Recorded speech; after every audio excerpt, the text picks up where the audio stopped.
വേളയിൽ ഞാൻ പാടും ഹല്ലേലൂയ.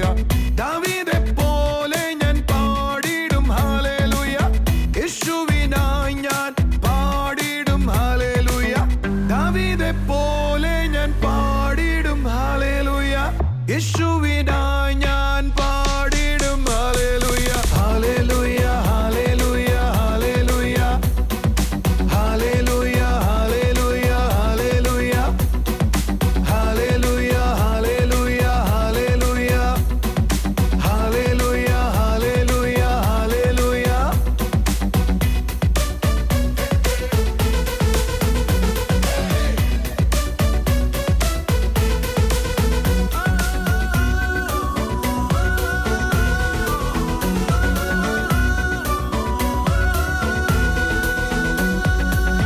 ക്രിസ്തുവിൻ കഷ്ടങ്ങളിൽ ഞാൻ പാടും ഹല്ലേലൂയ. അഗ്നിശോധനയിലും ഞാൻ പാടും ഹല്ലേലൂയ. ക്രിസ്തുവിൻ കഷ്ടങ്ങളിൽ ഞാൻ പാടും ഹല്ലേലൂയ. അഗ്നിശോധനയിലും ഞാൻ പാടും ഹല്ലേലൂയ. തേജസ്സിൻ പ്രത്യക്ഷതയിൽ ഞാൻ പാടും ഹല്ലേലൂയ. ആത്മാവിൻ നിറവിൽ ഞാൻ പാടും ഹല്ലേലൂയ.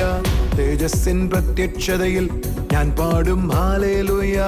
ആത്മാവിൻ നിറവിൽ ഞാൻ പാടും hallelujah. Hallelujah hallelujah hallelujah hallelujah hallelujah hallelujah hallelujah hallelujah. TV പ്രേക്ഷക സംഗമം തൃശൂർ ഏപ്രിൽ 23 വ്യാഴാഴ്ച രാവിലെ 10:30 മുതൽ. സ്ഥലം ജോണക്കര മെമ്മോറിയൽ ഹാൾ, ഒല്ലൂർ. കർത്താവിൻ്റെ വന്ദിനാമം മഹത്വപ്പെടുമാറാകട്ടെ. അനുഗ്രഹിക്കപ്പെട്ട ഈ സമയം നിങ്ങളോടൊപ്പമായിരിക്കാൻ കർത്താവ് സഹായിച്ച കൃപയ്ക്കായി നന്ദി പറയുകയാണ്. പരിശുദ്ധാത്മാവ് എന്നിൽ വസിക്കുന്നു എന്ന യാഥാർത്ഥ്യം നമുക്കറിയാമെങ്കിലും പലപ്പോഴും നമ്മൾ ആ അവയർനെസ്സിലല്ല ആയിരിക്കുന്നത്. അതുകൊണ്ടാണ് പ്രശ്നങ്ങളെ ഫേസ് ചെയ്യാൻ കഴിയാത്ത വിധത്തിൽ നമ്മൾ തകർന്നു പോകുന്നത്. എന്നാൽ ആ ബോധ്യത്തിൽ, എൻ്റെ ഉള്ളിൽ ക്രിസ്തു വസിക്കുന്നു എന്ന ബോധ്യത്തിൽ ഒരു വ്യക്തി ആയിരിക്കുമ്പോൾ തൻ്റെ മുൻപിൽ വരുന്ന ഏത് പ്രശ്നത്തെയും അയാൾക്ക് നിഷ്പ്രയാസം ഫേസ് ചെയ്യുവാനായി കഴിയും. ഇന്നത്തെ ഈ മെസ്സേജ് കേൾക്കുമ്പോൾ നിങ്ങളുടെ ജീവിതത്തെ കർത്താവ് ബലപ്പെടുത്തട്ടെ. നിങ്ങൾ എവിടെയാണോ തളർന്നു പോകുന്നത് അവിടെ കർത്താവിൻ്റെ ആ കരത്തെ നിങ്ങൾക്ക് കാണുവാൻ കഴിയട്ടെ. നമുക്ക് മെസ്സേജിലേക്ക് പോകാം. Luke chapter 8 verse 24 onwards. ലൂക്കോസിന്റെ സുവിശേഷം 8:24 മുതൽ നമുക്കൊന്ന് We വായിക്കാം. can see disciples face a very big storm over there. ശിഷ്യന്മാർ കടന്നു പോകുന്ന പടകിന്റെ അകത്ത് വലിയ ഒരു കാറ്റടിക്കുന്നത് It നമുക്ക് is written there, it is written, violent winds are blowing over them. അതിനകത്ത് എഴുതിയിരിക്കുന്ന കൊടിയ കാറ്റ് അവരെ നോക്കി അടിക്കുവാനിടയായെന്ന്. Waves are started to blow over them. കൊടിയ കാറ്റ് അവരെ നോക്കി അടിക്കുവാനിടയായി. According to that word, it is written, they came to Jesus and woke him up and saying, Master, Master, we are about to die. അവർ അതിനകത്ത് എഴുതിയിരിക്കുന്നത് ശിഷ്യന്മാർ യേശുവിന്റെ അടുക്കൽ വന്നിട്ട് നാദാ നാദാ ഞങ്ങൾ നശിച്ചു പോകുന്നു എന്ന് അവനെ ഉണർത്തി പറയുവാനിടയായി. When they started to see the roaring sea and the violent wind, that the wind and the sea started to speak to them, you are going to die in this situation. ആർത്തലച്ച് വരുന്ന തിരമാലകളെ കണ്ടിട്ട്, കൊടിയ കാറ്റിനെ കണ്ടിട്ട് ശിഷ്യന്മാർ ചിന്തിച്ചു, ഞങ്ങൾ നശിച്ചു മരണപ്പെടാൻ പോകുന്നു എന്നവർ They are ചിന്തിക്കുകയായി. fishermen, they know how to swim. അവർക്ക് ശരിക്കും പറഞ്ഞാൽ നീന്തലറിയാം, കാരണം അവർ മുക്കുവന്മാരായിരുന്നു. They know how to drive. അവർക്ക് എങ്ങനെ They know how to drive the situation. ആ സാഹചര്യത്തെ എങ്ങനെ മറികടക്കാം അവർക്ക് They അറിയാമായിരുന്നു. know how to sail. അവർക്ക് എങ്ങനെ അത് തുഴഞ്ഞു പോകണമെന്ന് അവർക്ക് But അറിയാമായിരുന്നു. the situation is very bad. പക്ഷെ ആ സാഹചര്യം വളരെ നശിച്ചൊരു സാഹചര്യമായിരുന്നു. Because they know everything. They know how to sail the ship. They know how to control and drive the situation. They know how to swim. But the problem is bigger than their abilities. അവർ മുക്കുവരായിരുന്നത് കൊണ്ട് ആ സാഹചര്യത്തെ, ആ ബോട്ടിനെ എങ്ങനെ തുഴഞ്ഞു പോകണമെന്ന് അവർക്ക് വ്യക്തമായി അറിയാമായിരുന്നു. പക്ഷേ അവർ അറിവിനെ കാട്ടി മുകളിലായ വേസ്റ്റായ സാഹചര്യമായിരുന്നു ആ സ്ഥലത്ത് അപ്പോഴുണ്ടായിരുന്നത്. When your situation become above your abilities, you will start to listen from your problems. എപ്പോഴാണോ നിന്റെ സാഹചര്യം നിന്റെ കഴിവിനെ കാട്ടി മുകളിലായിരിക്കുന്നത്, അപ്പോൾ മുതൽ ആ സാഹചര്യത്തെ കേൾക്കുവാൻ they start to listen. oh, we are going to die. അവർ ആ സാഹചര്യത്തെ നോക്കിയിട്ട് പറഞ്ഞു ഞങ്ങൾ ഇതാ മരണപ്പെടാനായി പോകുന്നു. What they did? അവരെന്താണ് ചെയ്തത്? They wake him up. അവർ യേശുവിനെ ഉണർത്തുവാനിടയായി. That's also we do. അതാണ് നമ്മൾ ചെയ്യുന്നത്. When we are facing issues, നമ്മൾ ഒരു പ്രശ്നം നേരിടുമ്പോൾ we try to wake him up. നമ്മൾ യേശുവിനെ എഴുന്നേൽപ്പിക്കാനായി The ശ്രമിക്കുന്നു. same way they did it. അതേപോലെ തന്നെയാണ് അവരും ചെയ്തത്. But next word, verse 25, it is written, he rebuked sea, become calm. 25ാമത്തെ വാക്യത്തിൽ കാണാനായി സാധിക്കും യേശു എഴുന്നേറ്റ് ഇതാ കാറ്റിനെയും കടലിനെയും ശാസിച്ചു, അത് ശാന്തമായി തീർന്നു. And after that, അതിന് ശേഷം he asked a question to his disciples. ശിഷ്യന്മാരോട് അവൻ ഒരു ചോദ്യം ചോദിച്ചു. Where is your faith? എവിടെയാണ് നിന്റെ വിശ്വാസം? I always confuse why Jesus asked the disciple like that way. ഞാൻ എപ്പോഴും ഒരു കൺഫ്യൂഷനിൽ വരാറുണ്ട്. കാരണം എന്തുകൊണ്ടാണ് യേശു ശിഷ്യന്മാരോട് അങ്ങനെ ചോദിച്ചത്? When we are facing issues beyond our ability, what we do, we try to wake him up. നമ്മളുടെ കഴിവിന്റെ അപ്പുറത്തമായ ഒരു പ്രശ്നം നമ്മൾ നേരിടുമ്പോൾ നമ്മൾ എന്താണ് ചെയ്യുന്നത്? നമ്മൾ യേശുവിനെ എഴുന്നേൽപ്പിക്കാനിടയാകും. That's what they did. അത് തന്നെ എല്ലാവരും ചെയ്തത്. But Jesus asked him, where is your faith? പക്ഷേ യേശു ചോദിക്കുന്നത് എവിടെയാണ് നിന്റെ വിശ്വാസം എന്ന്. That means when we are facing issues, എന്ന് വെച്ചാൽ നമ്മൾ ഒരു പ്രശ്നം നേരിടുന്ന സമയത്ത് we pray like the Lord, rise Lord, നമ്മൾ rise up Lord, നമ്മൾ പ്രാർത്ഥിക്കുക യേശു എഴുന്നേൽക്ക് ദൈവമേ, hear എഴുന്നേൽക്ക് me ദൈവമേ, Lord, എന്നെ കേട്ടാട്ട് ദൈവമേ, hear my cry Lord, എന്റെ കരച്ചിൽ കേട്ടാട്ടെ.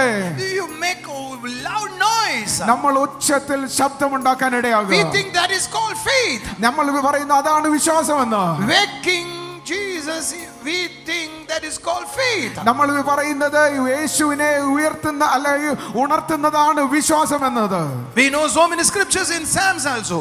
നമ്മൾ സങ്കീർത്തനത്തിൽ ഒത്തിരി വചനങ്ങൾ When God rise, ദൈവം എഴുന്നേൽക്കുമ്പോൾ the smoke will flow away like in the wind. കാറ്റിൽ അതിനെ കടന്നു പോകാനിടയാകും. We know the scriptures. നമുക്ക് വചനങ്ങൾ നമുക്കറിയാം. That's why their disciple wake him up. അതുകൊണ്ടാണ് ശിഷ്യന്മാർ അവനെ എഴുന്നേൽപ്പിക്കാനിടയായത്. Even though they try to wake him up, Jesus rebuked them and asked them, where is your faith? യേശുവിനെ അവർ എഴുന്നേൽക്കാൻ ഉണർത്താൻ ശ്രമിച്ചപ്പോൾ യേശു എഴുന്നേറ്റിട്ട് അവിടെ ശാസിച്ചിട്ട് പറഞ്ഞു എവിടെയാണ് നിന്റെ വിശ്വാസം? Why Jesus asked him that? എന്തുകൊണ്ടാണ് യേശു അങ്ങനെ ചോദിക്കാനിടയായത്? So simple. നിസ്സാരമാണ് കാര്യം. So simple. നിസ്സാരമാണ് കാര്യം. So simple. Say to your neighbor, it is so simple. അടുത്ത വ്യക്തിയോട് പറഞ്ഞാൽ നിസ്സാരമാണ് കാര്യം. They has to handle that situation instead of waking Jesus up. കാര്യം നിസ്സാരമാണ്. യേശുവിന് അവർ ആ സാഹചര്യത്തെ നിയന്ത്രിക്കണമെന്ന് ആയിരുന്നു മനസ്സിലുണ്ടായിരുന്നത് യേശുവിനെ എഴുന്നേൽപ്പിക്കുന്നതിനേക്കാളും. I don't know how you handle your situation. എനിക്കറിയത്തില്ല നിങ്ങളുടെ സാഹചര്യങ്ങളെ നിങ്ങൾ എങ്ങനെയാണ് When your നിയന്ത്രിക്കുന്നത്. situation is getting bad, you cry out or you will handle the situation. നിങ്ങളുടെ പ്രശ്നങ്ങൾ നിങ്ങളെ അതിര് കടന്നു വരുമ്പോൾ നിങ്ങൾ നിലവിളിക്കുകയാണോ ചെയ്യുന്നത് അതോ പ്രശ്നങ്ങളെ നിങ്ങൾ നിയന്ത്രിക്കുമോ? Old Testament pattern is cry out for help. പഴയ നിയമത്തിലെ കാര്യങ്ങൾ എന്ന് പറഞ്ഞാൽ കരച്ചില് നിങ്ങളുടെ സഹായത്തിന് വേണ്ടി വിളിച്ചു വരുത്തുന്നതാണ്. And New Testament pattern is totally different. എന്നാൽ പുതിയ നിയമ കാര്യങ്ങൾ അതിൽ നിന്ന് തികച്ചും വ്യത്യസ്തമാണ്. Now Jesus abides in me. ഇപ്പോൾ യേശു എന്റെ അകത്താണ് വസിക്കുന്നത്. He lives in me. അവൻ എന്റെ അകത്ത് ജീവിക്കുന്നു. Say with me, he lives in me. അവൻ എന്നിൽ ജീവിക്കുന്നു. He abides in me. അവൻ എന്നിൽ വസിക്കുന്നു. I can face any issue in this world. എനിക്ക് ഈ ലോകത്തിലുള്ള ഏത് പ്രശ്നത്തെ നേരിടാൻ പറ്റും. Not because of my ability, എന്റെ കഴിവിനാലല്ല, but because of his ability. അവന്റെ കഴിവിനാൽ എനിക്ക് ഏത് പ്രശ്നത്തെ I can do നേരിടാം. all things എല്ലാ പ്രശ്നത്തെയും through Christ എല്ലാ പ്രശ്നം who ക്രിസ്തുവിനാൽ strengthens me. എന്നെ ശക്തനാക്കുന്നവൻ മുഖാന്തരം I can do all things on who strengthens me. എന്നെ ശക്തനാക്കുന്നവൻ മുഖാന്തരം എനിക്ക് സർവ്വതും സാധ്യം. My faith can work. എന്റെ വിശ്വാസം പ്രവർത്തിക്കും. My faith can work. എന്റെ വിശ്വാസം My faith, പ്രവർത്തിക്കും. through my faith, I can do miracles. എന്റെ വിശ്വാസത്തിലൂടെ എനിക്ക് I അത്ഭുതങ്ങൾ can ചെയ്യാൻ face സാധിക്കും. any issues through my faith. എന്റെ വിശ്വാസത്തിലൂടെ ഏത് പ്രശ്നത്തെ എനിക്ക് മറികടക്കാം. I have enough faith to overcome the situation. എനിക്ക് എന്റെ സാഹചര്യങ്ങളെ മറികടക്കാനുള്ള വിശ്വാസം എന്റെ അകത്തുണ്ട്. But we are not saying like that. പക്ഷെ നമ്മൾ അങ്ങനെയല്ല പറയുന്നത്. When we are facing issue, നമ്മൾ പ്രശ്നം നേരിടുമ്പോൾ we cry out. നമ്മൾ കരയും. We try to get a help from the outside. നമ്മൾ പുറത്തു നിന്ന് ഒരു സഹായം തേടും. But Bible says പക്ഷെ ബൈബിൾ പറയുന്നത് you will get get help from your inside. പക്ഷേ ബൈബിൾ പറയുന്നത് നിന്റെ സഹായം നിന്റെ അകത്ത് നിന്നാണ് വരുന്നത്. But in the Old Testament, പക്ഷേ പഴയ നിയമത്തിൽ we know our help is come outside. നമ്മുടെ സഹായം വരുന്നത് പുറമേ നിന്നാണ്. But inside, പക്ഷേ ഈ പുതിയ നിയമത്തിൽ in the New Testament, the help will come from inside. എന്നാൽ പുതിയ നിയമത്തിൽ സഹായം വരുന്നത് അകത്ത് നിന്നാണ്. Because Jesus lives in you.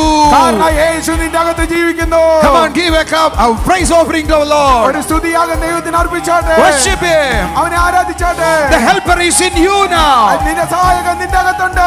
Say to your neighbor, helper is in you now. നിന്റെ സഹായകൻ നിന്റെ അകത്തുണ്ട്. Hallelujah. Hallelujah. The greater is who is inside you. നിന്റെ അകത്തുള്ളവൻ വലിയവനാണ്. In the world, but greater than this ഈ world. ലോകത്തിലുള്ളവനേക്കാൾ വലിയവനാണ് നിന്റെ The greater അകത്തുള്ളത്. is who is inside you. ഈ ലോകത്തിലുള്ളവനേക്കാൾ വലിയവനാണ് നിന്റെ അകത്തുള്ളത്. കൈകളടിച്ച് ദൈവത്തെ സ്തുതിച്ച് ദൈവത്തെ ആരാധിച്ചുകൊണ്ട് പറ. Are you following me? നിങ്ങൾ എന്നെ പിന്തുടരുന്നുണ്ടോ? When the crisis come, when the situation's getting bad, we upset and started to look at above and waiting for above. No, absolutely wrong. When your situation is getting bad, look inside. The helper is inside. The guidance is inside. The word is inside. The anointing is inside. Everything is inside. നമുക്കൊരു പ്രശ്നം വരുന്ന സമയത്ത് നമ്മൾ പ്രശ്നങ്ങളിൽ അത് മുകളിലേക്ക് നോക്കി പുറത്തു നിന്ന് എന്തോ വരുവാനായി നമ്മൾ കാക്ഷിച്ചിരിക്കുന്നു. പക്ഷെ അങ്ങനെയല്ല ചെയ്യേണ്ടത്. പിന്നെയോ നമുക്കൊരു പ്രശ്നങ്ങൾ നമ്മളെ ചുറ്റി വളയുമ്പോൾ നമ്മൾ അകത്തേക്കാണ് നോക്കേണ്ടത്. നിനക്കുള്ള രക്ഷ, നിനക്കുള്ള വിടുതൽ, നിനക്കുള്ള വഴി നടപ്പ് ഇതെല്ലാം വരുന്നത് നിന്റെ അകത്ത് നിന്നാണ്. നിന്റെ രക്ഷകൻ ഇതിനകത്ത്, നിന്റെ സൗഖ്യം ഇതിനകത്ത്, നിന്റെ വിടുതൽ ഇതിനകത്ത്. ഹോളി സ്പിരിറ്റ് ഇതിനകത്ത്, നിന്റെ ആത്മാവ് ഇതിനകത്ത്, നിന്റെ അഭിഷേകം ഇതിനകത്ത്, നിന്റെ ശക്തി ഇതിനകത്ത്, നിന്റെ കൃപ ഇതിനകത്ത്. Everything inside. Jakata lakata rama.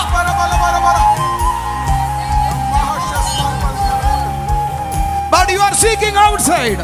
പക്ഷേ നിങ്ങൾ പുറത്തുനിന്നാണ് പ്രതീക്ഷിക്കുന്നത്. As like the Old Testament. പഴയ നിയമത്തിലെ പോലെ. They are waiting upon the heights. അവർ ഉന്നതങ്ങളിലേക്ക് നോക്കുക. They are waiting from above. അവർ ഉന്നതങ്ങളിൽ വരുവാൻ But പ്രതീക്ഷിക്കുന്നു. Jesus is inside. പക്ഷേ യേശു നിന്റെ അകത്തുണ്ട്. Holy Spirit is inside. പരിശുദ്ധാത്മാവ് നിന്റെ അകത്തുണ്ട്. The word of God is inside. ദൈവത്തിന്റെ വചനം നിന്റെ The അകത്തുണ്ട്. power of God is inside. ദൈവശക്തി നിന്റെ അകത്തുണ്ട്. Anointing of God is inside. ദൈവത്തിന്റെ കരുണ The നിന്റെ healing is inside. അകത്തുണ്ട്. സൗഖ്യം നിന്റെ The അകത്തുണ്ട്. might is inside. ജീവൻ നിന്റെ അകത്തുണ്ട്. Glory is inside. മഹത്വം നിന്റെ അകത്തുണ്ട്. The life is inside. ജീവൻ നിന്റെ അകത്തുണ്ട്. The battle.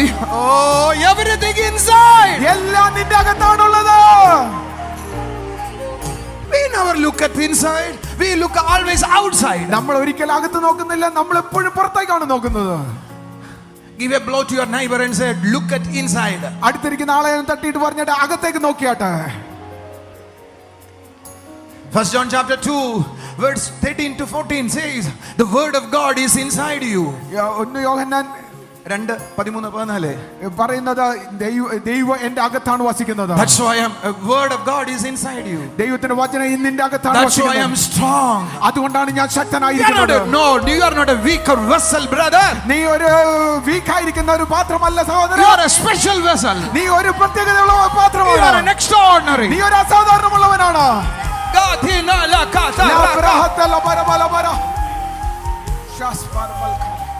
Don't allow the weakness to control your life. നിന്റെ വീക്ക്നെസ്സിനെ നിന്റെ സാഹചര്യങ്ങൾ കൺട്രോൾ ചെയ്യാൻ നീ ഇടവരുത്തരുത്. Say with me, everything is inside. എല്ലാം എന്റെ അകത്തുണ്ട്.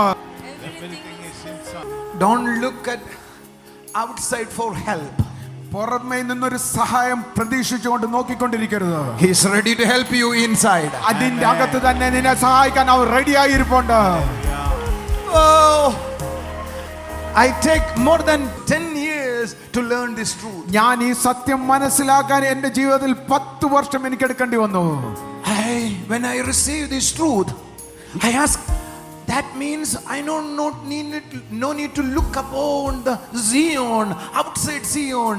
I am already in the Zion. Which one is truth? ഞാൻ ഈ സത്യം മനസ്സിലാക്കിയപ്പോൾ എനിക്കൊരു കാര്യം മനസ്സിലായി. ഞാൻ ഇനി സിയോനിലേക്ക് നോക്കേണ്ട ആവശ്യമില്ല. എനിക്കൊരു വിടുതൽ കിട്ടുവാനായി ഞാൻ സിയോനിന്റെ അകത്താണായിരിക്കുന്നത്. ഞാൻ സിയോനിന്റെ അകത്താണായിരിക്കുന്നത്. I am born into the Zion. ഞാൻ സിയോനിൽ ജനിക്കപ്പെട്ടവനാണ്. Hebrew chapter 12 verse 24 to 26 is written, you are born into the Zion. എബ്രായരിൽ 12:24 നിങ്ങൾ സിയോനിലാണ് ജനിക്കപ്പെട്ടിരിക്കുന്നത്. I'm a citizen from Zion. ഞാൻ സിയോനിലുള്ള ഒരു പൗരനാണ്, citizen. Are you listening? Most of the Christians are ready to follow where my blessing going to come, from where it is going to come. No brother, no brother, no brother. According to Philemon chapter 1 verse 5 and 6, it is in all blessings, all goodness is inside you, brother. നമ്മൾ എപ്പോഴും ചിന്തിക്കുന്ന എവിടുന്നാണ് എന്റെ അനുഗ്രഹം വരുന്നത്, എന്റെ അനുഗ്രഹം വരുന്നത് എന്ന ഫിലോമോനിൽ പറയുന്ന ഒരു കാര്യമുണ്ട്. 1:5 പറയുന്നു, നിന്റെ അനുഗ്രഹം നിന്റെ അകത്താണ് ആയിരിക്കുന്നത്, നിന്റെ അകത്താണ് ആയിരിക്കുന്നത്, നിന്റെ അകത്താണ് ആയിരിക്കുന്നത്. കാണിക്കേ, is inside. The Holy Spirit is inside. പരിശുദ്ധാത്മാവ് എന്റെ അകത്താണ്. Jesus abides inside. യേശു എന്റെ അകത്താണ് The വസിക്കുന്നത്. word of God lives inside. ദൈവവചനം എന്റെ അകത്താണ് Anointing ജീവിക്കുന്നത്. is inside. അഭിഷേകം എന്റെ അകത്താണ്. All teaching is inside. ഈ ദൈവിക പഠിപ്പീര് എന്റെ അകത്താണ്. The power of God is inside. ദൈവത്തിന്റെ ശക്തി എന്റെ The അകത്താണ്. glory is inside. ദൈവത്തിന്റെ മഹത്വം എന്റെ അകത്താണ്. Everything, the blessing is inside. എല്ലാവിധ അനുഗ്രഹങ്ങളും എന്റെ അകത്താണ്. Don't search for outside. പുറത്ത് നോക്കി അതിനെ തേടേണ്ട ആവശ്യമില്ല. The problem when we face issues, the issues started to speak. പ്രശ്നം എന്താണെന്ന് വെച്ചാൽ നമ്മൾ സാഹചര്യങ്ങളെ നോക്കി അതിന് പുറകെ പോകുമ്പോൾ ആ സാഹചര്യങ്ങൾ എന്നോട് സംസാരിക്കാൻ If you ഇടയാകും. can handle that situation with your ability, you will not, the situation never speak to you. നിന്റെ കഴിവ് കൊണ്ട് നിനക്ക് ആ സാഹചര്യത്തെ നിയന്ത്രിക്കാൻ പറ്റുമായിരുന്നെങ്കിൽ ഒരിക്കലും ആ സാഹചര്യം നിന്നോട് When the situation സംസാരിക്കത്തില്ല. beyond your ability, then the situation started to speak to you. എപ്പോഴാണോ നിന്റെ സാഹചര്യം നിന്റെ കഴിവിന്റെ മുകളിലായി പോകുന്നത്, അപ്പോൾ മുതൽ സാഹചര്യം നിന്നോട് സംസാരിക്കാൻ ഇടയാകും. I don't know which situation you are now. എനിക്കറിയത്തില്ല നിങ്ങൾ ഏത് സാഹചര്യത്തിലാണ് ഇപ്പോഴായിരിക്കുന്നതെന്ന്. Maybe you are facing any bankrupt or sickness, cancer. I don't know what's your situation. നിങ്ങളുടെ സാഹചര്യം എന്താണെന്ന് എനിക്കറിയത്തില്ല. നിങ്ങൾക്ക് എന്തെങ്കിലും ജപ്തിയോ, നിങ്ങൾക്ക് എന്തെങ്കിലും രോഗമോ, നിങ്ങൾക്ക് ഒരു ക്യാൻസർ പോലുള്ള അസുഖങ്ങളോ എന്ത് ആണ് നിങ്ങളായിരിക്കുന്നത് എനിക്കറിയത്തില്ല. Don't listen to it. അതിലേക്ക് ശ്രദ്ധിക്കരുത്. Even you are not able to overcome that situation, don't listen to that situation. നിങ്ങളുടെ കഴിവ് കൊണ്ട് നിങ്ങൾ അതിനെ മറികടക്കാനുള്ള സാഹചര്യം നിനക്കില്ലെങ്കിൽ പോലും നിങ്ങൾ ആ സാഹചര്യത്തെ കേൾക്കരുത്. Listen who is inside you. കേൾക്കേണ്ടത് ആരാണോ നിന്റെ അകത്തുള്ളത് അവനെ നിങ്ങൾ കേൾക്കുവാൻ ഇടയാകണം. Listen from your spirit, listen from the Holy Spirit, listen from your Jesus. നിങ്ങൾ കേൾക്കേണ്ടത് യേശുവിൽ നിന്റെ അകത്തായിരിക്കുന്ന യേശുവിൽ നിന്നാണ്, നിന്റെ അകത്തായിരിക്കുന്ന പരിശുദ്ധാത്മാവിൽ നിന്നാണ് നീ കേൾക്കുവാൻ ഇടയാകേണ്ടത്. Don't try to wake him up again. He's already woke up and raised up. അവനെ നിങ്ങൾ വീണ്ടും ഉണർത്തേണ്ട ആവശ്യമില്ല. അവൻ ഉയർത്തപ്പെട്ടവനാണ്. Hallelujah. നിങ്ങൾ ക്രിസ്തുവിലായിരിക്കുന്നതാണ് നമ്മുടെ ജീവിതത്തിലെ ഏറ്റവും വലിയ അനുഗ്രഹം എന്ന് പറയുന്നത്. നമുക്കിനിയും സാക്ഷ്യത്തിലേക്ക് പോകാം.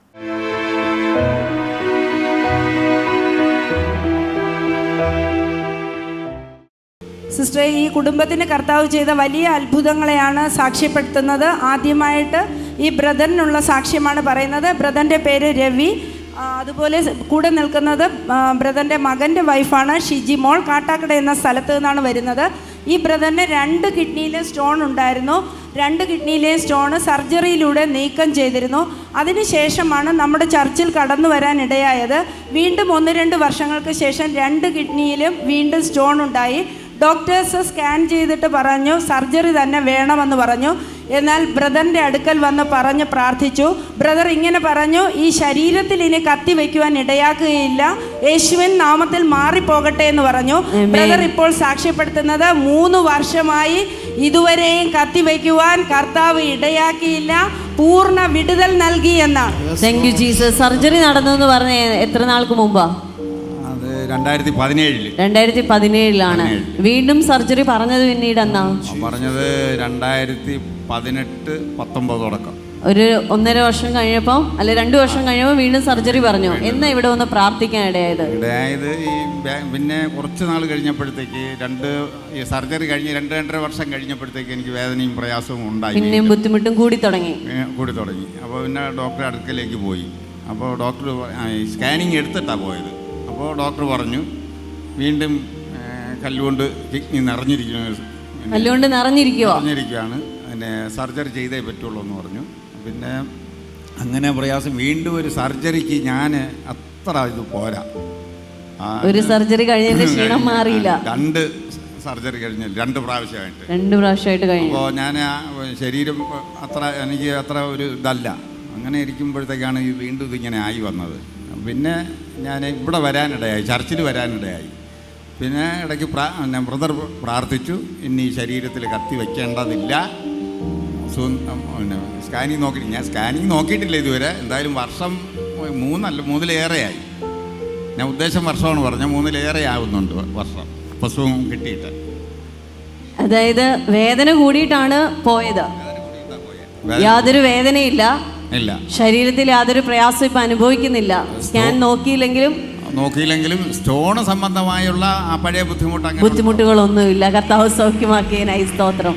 Thank you Jesus, thank you Jesus. അതുപോലെ തന്നെ സിസ്റ്റർ, ഈ മോളുടെ പേര് ഷിജിമോൾ എന്നാണ്. പ്രഗ്നൻ്റ് ആയിരുന്നപ്പോൾ 6-ാം മാസത്തിലെ സ്കാനിൽ ഈ കുഞ്ഞിന് ഹാർട്ടിൽ ഒരു ഹോൾ ഉണ്ടെന്ന് പറഞ്ഞു. എന്നാൽ അതേസമയം നമ്മുടെ ചർച്ചിൽ വന്ന് ബ്രദറിനോട് പറഞ്ഞ് ഈ വിഷയം പറഞ്ഞ് പ്രാർത്ഥിച്ചു. ബ്രദർ പറഞ്ഞു ഈ കുഞ്ഞിന് ഒരു കുഴപ്പവുമില്ല, വന്ന് സാക്ഷ്യം പറഞ്ഞാൽ മതിയെന്ന് പറഞ്ഞു. എന്നാൽ ഡെലിവറി കഴിഞ്ഞിട്ട് ഈ കുഞ്ഞിനെ എക്കോ ടെസ്റ്റ് ചെയ്തു. ഡോക്ടേഴ്സ് പറഞ്ഞു കുഞ്ഞിന് ഒരു കുഴപ്പവുമില്ല, ഒരു ഹോളുമില്ല, കർത്താവ് തൊട്ട് സൗഖ്യമാക്കിയിരിക്കുകയാണ്. Thank you Jesus. I mean ഡെലിവറിക്ക് ശേഷം ടെസ്റ്റ് ചെയ്യാനുള്ള കാരണം എന്താ? അവരുടെ സംശയം കാരണം കൊണ്ടായിരുന്നോ? പറഞ്ഞായിരുന്നു, ഡോക്ടർ പറഞ്ഞു ഒന്നുകൂടെ ചെയ്തു നോക്കാമെന്ന് പറഞ്ഞു. പിന്നീട് ടെസ്റ്റ് ചെയ്യുമ്പോൾ യാതൊരു പ്രയാസവും ഇല്ല. അതായത് കുഞ്ഞ് ജനിച്ചതിന് ശേഷം കുഞ്ഞിനെ ടെസ്റ്റ് ചെയ്തു, സംശയം കാരണം ടെസ്റ്റ് ചെയ്തു, പക്ഷേ യാതൊരു പ്രയാസവും ഇല്ല. കരങ്ങളെ അടിച്ച് ദൈവത്തെ ഒന്ന് സ്തുതിച്ചാട്ടെ. കർത്താവ് കൊടുത്ത സൗഖ്യത്തിനായി സ്തോത്രം. 10 വർഷം മുമ്പ് ഈ സിസ്റ്ററിനെ മഞ്ഞപ്പിത്തം ഉണ്ടായിരുന്നു.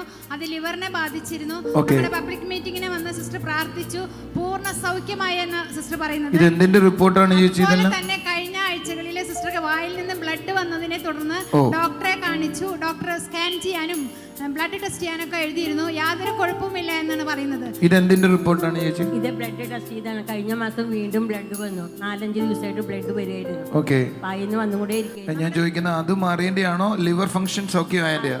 സൗഖ്യമാക്കി. ഞാൻ രണ്ടിന്റെയും പേപ്പറുണ്ട് ഇതിനകത്ത്. ഓ, അടിപൊളി. ഇങ്ങനെയൊക്കെ ആളുകൾ വന്ന എന്തൊരു സന്തോഷമല്ലെന്നറിയോ. നേരത്തെ റിപ്പോർട്ടും ഉണ്ട്, ഇപ്പത്തെ റിപ്പോർട്ടും ഉണ്ട്. ലിവർ ശരിയായി. ഒന്ന് എഴുന്നേറ്റ് ഒന്ന് കൈയടിച്ചു രാമീൻ പറഞ്ഞേ. ഇത് സയന്റിഫിക്കലി അവര് അതിന്റെ റിസൾട്ടുമായിട്ടാണ് വന്നിട്ടുള്ളത്. ഒന്ന് കൈയടിച്ച് കർത്താവിനെ സ്തുതിക്കാം. കൈകളടിച്ചൊരു നല്ല ആമീൻ പറയാം. മിടുക്കി അമ്മ ചെയ്യാട്ടോ. ഇഷ്ടപ്പെട്ട പോ, സന്തോഷമായിട്ട് പോ. സിസ്റ്റർ, ഈ സിസ്റ്റർ പ്രാർത്ഥിച്ചതിനെ തുടർന്ന് സിസ്റ്ററിന്റെ കസിൻ സിസ്റ്ററിന് 13 വർഷങ്ങളെ കുഞ്ഞുങ്ങളില്ലാതിരുന്നിടത്ത് കർത്താവ് അനുഗ്രഹിക്കപ്പെട്ട ഒരു കുഞ്ഞിനെ നൽകിയാണ് പറയാനുള്ളത്. ഈ സിസ്റ്ററിന്റെ പേര് ദീപ എന്നാണ്. തിരുമല എന്ന സ്ഥലത്ത് നിന്ന് വരുന്നു. സിസ്റ്ററിന്റെ കസിന്റെ പേര് ശ്യാമ എന്നാണ്. ആ കുടുംബത്തിന് 13 വർഷങ്ങളായിട്ട് കുഞ്ഞുങ്ങളില്ലായിരുന്നു.